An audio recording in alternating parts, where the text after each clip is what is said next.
Musk ferait-il campagne pour Trump? Suicide pour Tesla? Bah, suicide aux États-Unis, bon, Trump, il est plutôt bien vu, enfin, surtout qu'il s'est fait tirer dessus récemment, donc bon. Là, il va gagner en popularité encore une fois. Je soutiens pleinement le président Trump et j'espère qu'il se rétablira rapidement. La dernière fois que l'Amérique a eu un candidat aussi coriace, c'était Theodore Roosevelt. Dans la foulée, Musk a déclaré avoir versé plusieurs millions de dollars. Des médias américains parlent de 45 millions mensuels jusqu'en novembre 2024 pour le financement de la campagne de Trump. Un revirement étonnant, alors qu'il y a quelques mois encore, les deux hommes se critiquaient publiquement, Trump étant un anti-voiture électrique notoire. Il avait notamment qualifié Musk d'artiste de la connerie. Et là, il finance à hauteur de 45 millions de dollars sa campagne. Tout va bien. Encore une fois, la logique m'échappe. Musk, ouvertement libertarien, est un personnage disruptif convaincu qu'une liberté de parole totale est nécessaire dans nos sociétés demain supplantées par l'intelligence artificielle, qu'il finance d'ailleurs à coups de milliards. En avril 2024, il n'a pas non plus hésité à s'afficher avec le président argentin, Javier Milei, étiqueté extrême droite.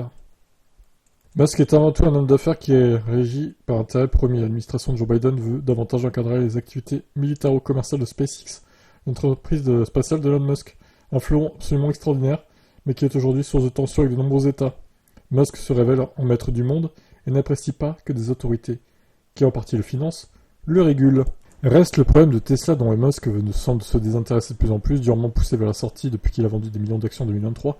Il s'accroche encore mais confesse passer plus de temps à interagir sur X qu'à manager Tesla.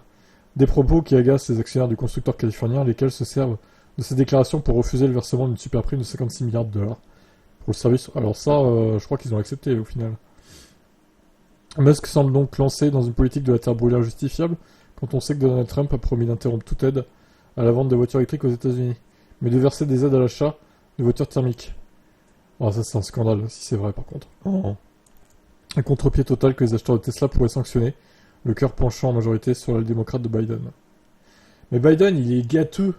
Moi, je préfère si j'étais aux États-Unis, je voterais clairement démocrate et pas républicain, mais il est gâteux, Biden. C'est un vieux gâteux, il a plus toute sa tête.